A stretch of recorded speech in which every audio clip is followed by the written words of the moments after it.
निर्वाचन आचार आदर्श संहिता लागू हो चुका है इससे।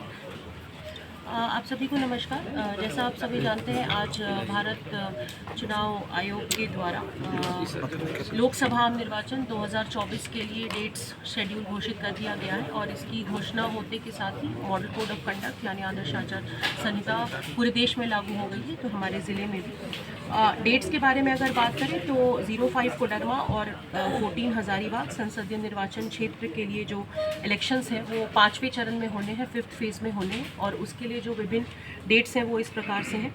आज जैसा आप सभी जानते हैं, अनाउंसमेंट और प्रेस नोट इशू किया गया है 16 मार्च 2024 को। Date of issue of gazette notification हमारे फेज़ के लिए 26 अप्रैल 2024 है। नॉमिनेशंस की लास्ट डेट जो रहेगी वो 3 मई 2024 रहेगी। नॉमिनेशंस की स्क्रूटिनी 4 मई 2024 को की जाएगी। विड्रॉल ऑफ कैंडिडेचर जो है वो जो कैंडिडेट्स हैं वो 6 मई 2024 तक कर सकते हैं। पोलिंग यानी मतदान हमारे ज़िले में हमारे संसदीय क्षेत्र के लिए 20 मई 2024 को किया जाएगा और काउंटिंग 4 जून 2024 को की जाएगी। सभी हमारे जितने बूथ्स हैं उनकी संख्या हमारे उसकी डिटेल्स हम लोगों ने आपको उपलब्ध करा दी है। हमारे जिला प्रशासनिक क्षेत्र के अंतर्गत कुल 1668 बूथ्स हैं और संसदीय क्षेत्र में हमारे 2254 बूथ्स हैं।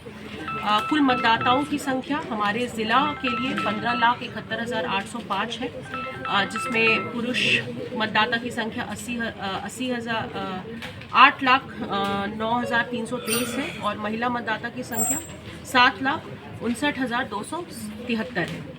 जो ट्रांसजेंडर वोटर्स हैं वो भी हमारे यहाँ 22 की संख्या में है और सर्विस वोटर्स की संख्या 3,187 है।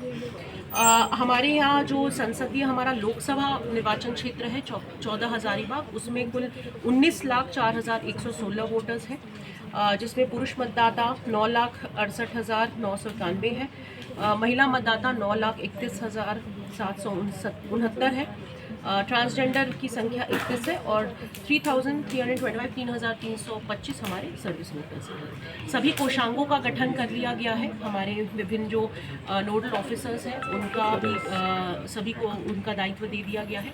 मॉडल कोड ऑफ कंडक्ट अब ज़िले में लागू है और इसके साथ ही हमारी जो FST, SST, VVT की टीम्स हैं जो कि इलेक्शन संबंधित व्यय को मॉनिटर करती है, किसी भी प्रकार के मॉडल कोड ऑफ कंडक्ट के वायलेशन को मॉनिटर करती है, वो सभी अब कार्यशील हो जाएंगी।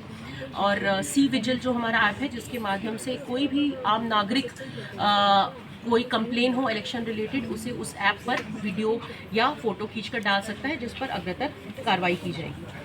हमारे ज़िले के अंतर्गत पड़ने वाले कुल 1668 मतदान केंद्रों के लिए कुल 268 सेक्टर्स बनाए गए हैं, जिसके लिए सेक्टर पुलिस पदाधिकारी और सेलेक्टर मजिस्ट्रेट की नियुक्ति भी कर दी गई है। हमारे यहाँ सभी मतदान पदाधिकारियों की भी अपॉइंटमेंट कर दी गई है। उनका प्रथम प्रशिक्षण 18 मार्च 2024 को निर्धारित है और उसके बाद सेकेंड और थर्ड ट्रेनिंग भी आने वाले दिनों में की जाएगी। वोटर टर्नआउट को बढ़ाने के लिए हम लोग स्वीप के अंतर्गत बहुत सारे एक्टिविटीज़ कर रहे हैं, अलग अलग स्कूल्स, कॉलेजेस में, गांव में, पंचायतों में, अर्बन एरियाज़ में, और आने वाले दिनों में भी हम लोगों ने कुछ अच्छे इवेंट्स प्लान कर रखे हैं, जिससे हम ये कोशिश करेंगे कि आने वाले 20 मई को ज़्यादा से ज़्यादा लोग बाहर निकल कर अपना मतदान करें। फॉर्म 6 के माध्यम से मॉनिटरिंग कमेटी का भी गठन MCMC जिसको कहते हैं उसको भी कर लिया गया है, जिसके द्वारा प्रिंट एवं इलेक्ट्रॉनिक मीडिया के माध्यम से हो रहे प्रचार प्रसार पर एक अनुश्रवण किया जाएगा। प्रत्याशियों से कोई अपील?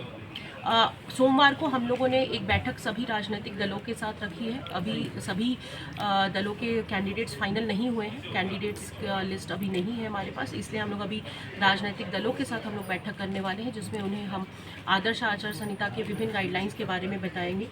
उनसे मेरा अपील है कि जो भी अपना प्रचार प्रसार करें या जो भी गतिविधियाँ आगे इस मॉडल कोड ऑफ कंडक्ट में वो करें वो बिल्कुल शांति से करें और किसी भी पर्टिकुलर इंसान या पर्टिकुलर चीज़ या पर्टिकुलर दल के विरुद्ध कोई भी अशोभनीय बात या वैसी टिप्पणी न की जाए।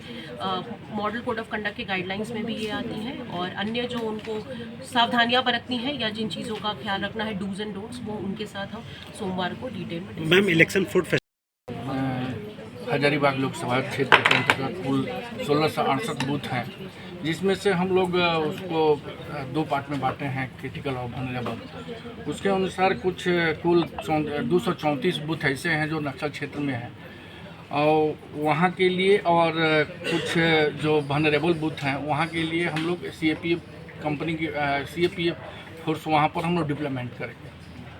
कितने फोर्स तैनात रहेंगे पूरे इलेक्शन में? लगभग 40 कंपनियां रहेंगी CAPF की और लगभग 70 कंपनी DAP की रहेंगी।